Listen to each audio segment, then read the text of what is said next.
नमस्कार, मैं सतीश शर्मा, अग्रसेन महिला शिक्षक प्रशिक्षण संस्थान केडी अलवर के YouTube चैनल में आपका हार्दिक स्वागत करता हूँ।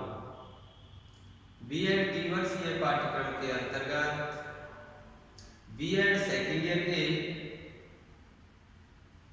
प्रश्न पत्र अधिगम के लिए आकलन के प्रकरण आकलन के विषय में अध्ययन करेंगे। पेपर का नाम है अधिगम के लिए आकलन।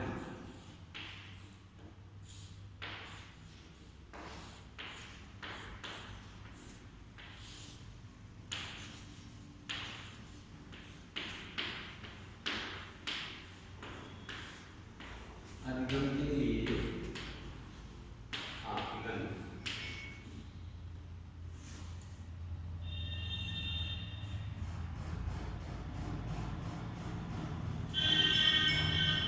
इसको अंग्रेजी भाषा में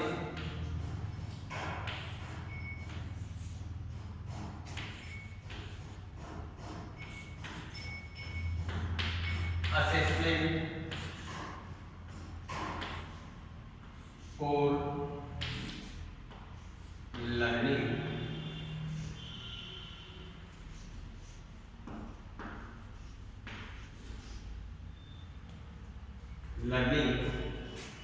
के नाम से इस प्रश्न पत्र को जाना जाता है।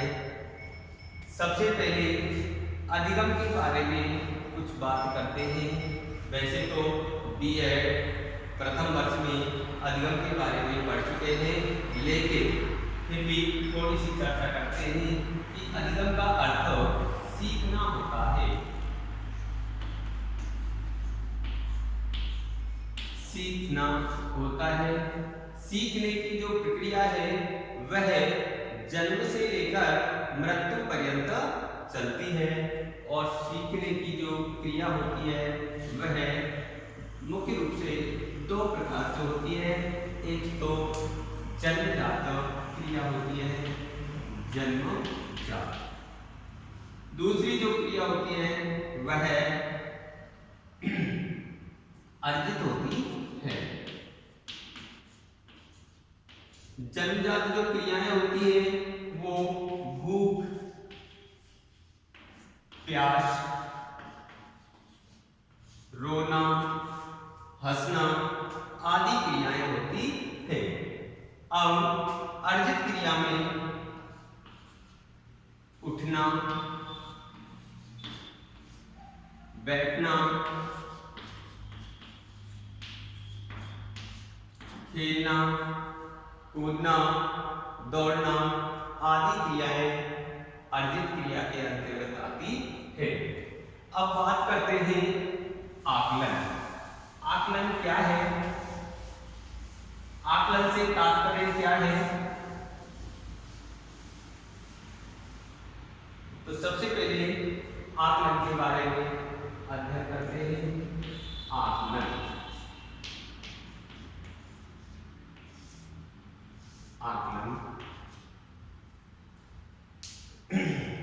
आकलन सीखने का एक ऐसा साधन है। आकलन अधिगम प्रक्रिया का एक ऐसा अंग है जो किसी भी शिक्षक के लिए यह समझने में सहायता प्रदान करता है कि उसका अध्ययन या शिक्षण कार्य कैसा चल रहा है या कैसा होना चाहिए।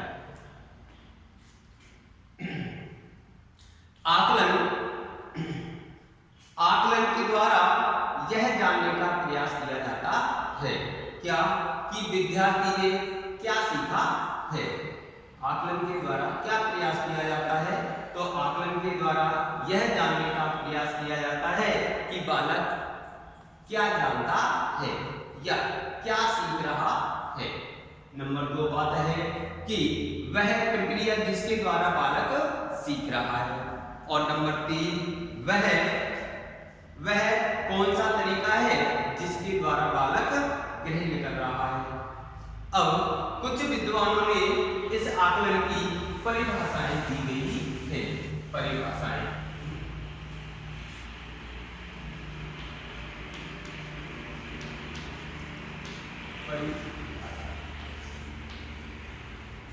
एक है इरविन महोदय हैं, एक विद्वान है, उनका नाम है इरविन। इरविन महोदय के अनुसार इरविन महोदय जी क्या कहते हैं कि विद्यार्थियों के विकास व सीखने की संबंध में जो राय निर्धारित करने का जो आधार है वही आकलन कहा जाता है। और जो राय निर्धारित करने का जो आधार है उस आधार पर ही व्यक्ति कुछ परिभाषीकरण करता है, कुछ संकलन करता है, कुछ एकत्रीकरण करता है, कुछ विश्लेषण करता है, कुछ विवेचन करता है, आदि जो प्रयोगों की प्रक्रिया है जिससे कि विद्यार्थियों के सीखने तथा विकास की जो प्रक्रिया है उसमें वृद्धि हो सके, ऐसा इरविन महोदय कहते हैं। अब बात आती है अगले जो मनोवैज्ञानिक हैं, अगले जो विद्वान हैं वो एलन महोदय हैं। एलन महोदय क्या कहते हैं? एलन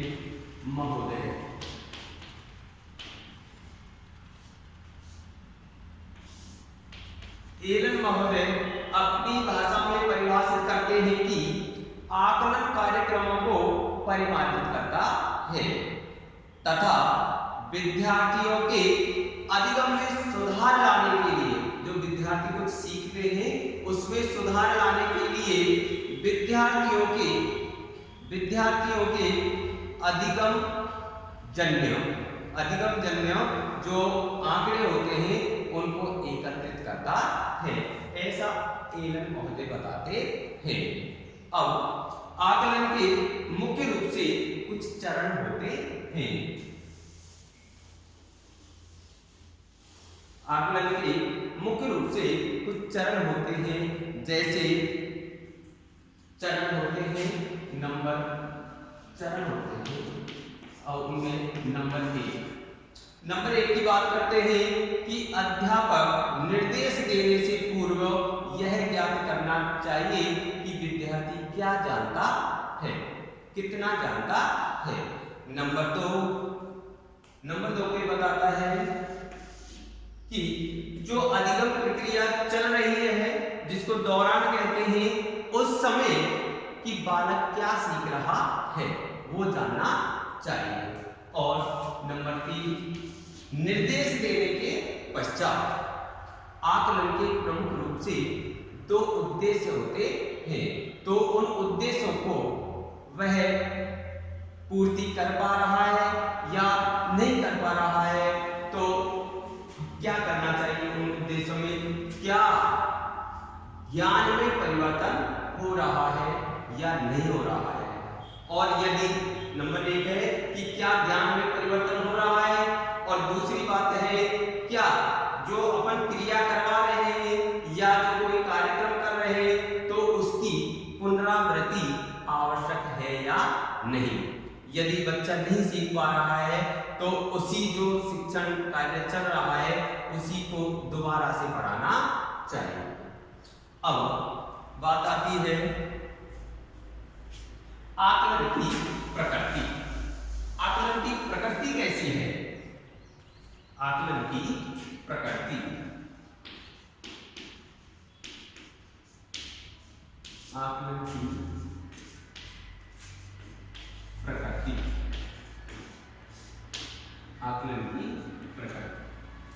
नंबर 1 आकलन की जो प्रकृति है वह सतत प्रक्रिया है।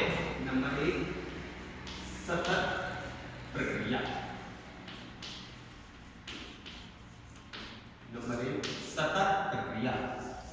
नंबर 2 व्यापक प्रक्रिया। व्यापक प्रक्रिया। नंबर 3 गुणात्मक एवं परिमाणात्मक प्रक्रिया। जो आकलन की प्रक्रिया प्रकृति है वह कैसी है? सतत प्रक्रिया है, व्यापक प्रक्रिया है, गुणात्मक एवं परिमाणात्मक प्रक्रिया है। नंबर 4 वैकल्पिक दृष्टिकोण। वैकल्पिक दृष्टिकोण। वैकल्पिक दृष्टिकोण। नंबर 5 निदानात्मक। निदानात्मक उपचारात्मक। निदानात्मक उपचारात्मक एवं रचनात्मक प्रक्रिया है। एवं रचनात्मक प्रक्रिया है। नंबर अगला 6 नंबर जो ये आकलन की प्रकृति है वह वैधता, विश्वसनीयता,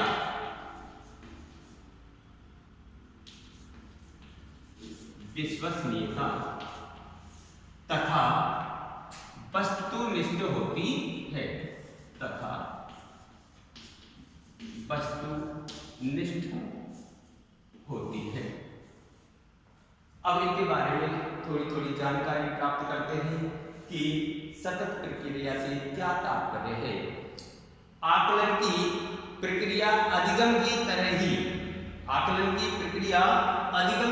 ही निरंतर चलती है, जिसके अंतर्गत नियमित रूप से विद्यार्थियों के अधिगम संबंधी आंकड़ों को एकत्रित किया जाता है तथा उनका सूक्ष्म विश्लेषण संबंधी आंकड़े संग्रहित किए जाते हैं तथा यह निर्णय लिया जाता है कि शिक्षण अधिगम प्रक्रिया में गुणात्मक समृद्धि कैसे की जाए। नंबर 2 व्यापक प्रक्रिया। व्यापक प्रक्रिया से आकलन की प्रक्रिया का जो स्वरूप है वह व्यापक एवं बहुआयामी है, जो विद्यार्थियों के अधिगम के विभिन्न आयामों का आकलन करता है, जैसे रचनात्मक, क्रियात्मक, भावात्मक सभी पक्षों का आकलन होता है। यह पाठ क्रियाओं के साथ साथ सहगामी पाठ्य क्रियाओं का भी आकलन करता है। यह व्यक्तित्व के विकास में अनेक पहलुओं का विकास करता है, जैसे शारीरिक विकास, मानसिक विकास, सामाजिक विकास, नैतिक विकास एवं संवेगात्मक विकास को इस आकलन के अंतर्गत सम्मिलित किया गया है। अगली जो बात है वह गुणात्मक एवं परिमाणात्मक। गुणात्मक तथा परिमाणात्मक तथ्यों को आधार मानकर विद्यार्थियों के अधिगम का विश्लेषण करती है। इससे पता लगता है कि विद्यार्थी क्या सीखता है, कितना सीखता है तथा कैसे सीखता है। अगली जो प्रकृति है वैकल्पिक दृष्टिकोण की प्रकृति। वैकल्पिक दृष्टिकोण से मतलब है कि इसकी जो प्रकृति है वह वैकल्पिक दृष्टिकोण इसके अंदर समाहित होता है, जिससे कई वैकल्पिक युक्तियों का तथा उपकरणों का उपयोग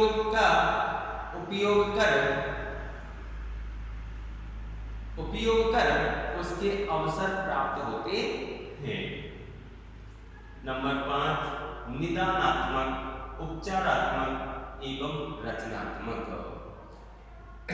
कहा गया है कि आकलन की जो प्रक्रिया है वह छोटे छोटे समय अंतराल पर आकलन गतिविधियों का आयोजन करती है, जिससे पता लगता है कि विद्यार्थी कैसे सीखता है, यदि सीख नहीं पाता है तो क्यों नहीं सीख पाता है, उसके लिए कौन सी विधि का उपयोग करना चाहिए, प्रयोग करना चाहिए। निदानात्मक में जो छात्र के अंदर कमियां होती हैं, किस कारण से नहीं सीख पा रहा है, उस कमियों को ढूंढा जाता है। उसके बाद में उन कमियों को ढूंढने के बाद में उनको दूर किया जाता है, वह उपचारात्मक प्रक्रिया कहलाती है। एवं रचनात्मक क्रियाएं, रचनात्मक क्रिया भी आकलन के द्वारा करवाई जाती है। और अंत में जो इसकी प्रकृति है वह है वैधता, विश्वसनीयता एवं वस्तुनिष्ठ। जो इस आकलन की प्रकृति होती है वह वैध होती है, विश्वसनीय होती है एवं वस्तुनिष्ठ होती है। इस प्रकार की आकलन की जो प्रक्रिया है वह होती है। अब आकलन की प्रक्रिया प्रकृति के बाद में कुछ आकलन की विशेषताएं होती हैं। आकलन की विशेषताएं कि आकलन की मुख्य रूप से, वैसे तो प्रकृति के अंदर भी विशेषताओं जैसी ही प्रकृति होती है, लेकिन फिर भी थोड़ा इसको अलग से कुछ 2, 4, 5 पॉइंटों में बताते हैं। आकलन की विशेषताएं, आकलन की विशेषताएं। अब आकलन की विशेषताएं कैसी होती हैं कि आकलन निरंतर चलने वाली प्रक्रिया है। जो आकलन है यह निरंतर चलने वाली प्रक्रिया है, रुकने वाली नहीं है। नंबर 2, आकलन का शिक्षा के उद्देश्यों से घनिष्ठ संबंध होता है। आकलन का शिक्षा के उद्देश्यों से घनिष्ठ संबंध होता है और आकलन बालक के सभी पक्षों का आकलन इसके अंदर निहित होता है। शारीरिक, मानसिक, संज्ञानात्मक आदि जो भी प्रक्रियाएं हैं उन सभी पक्षों का निश्चित होता है, समाहित होता है, जिससे शारीरिक, मानसिक, नैतिक विकास होता है। अगली बात आई कि आकलन के परिणामों के आधार पर उत्तरदायित्व के साथ साथ भविष्यवाणी की जा सकती है।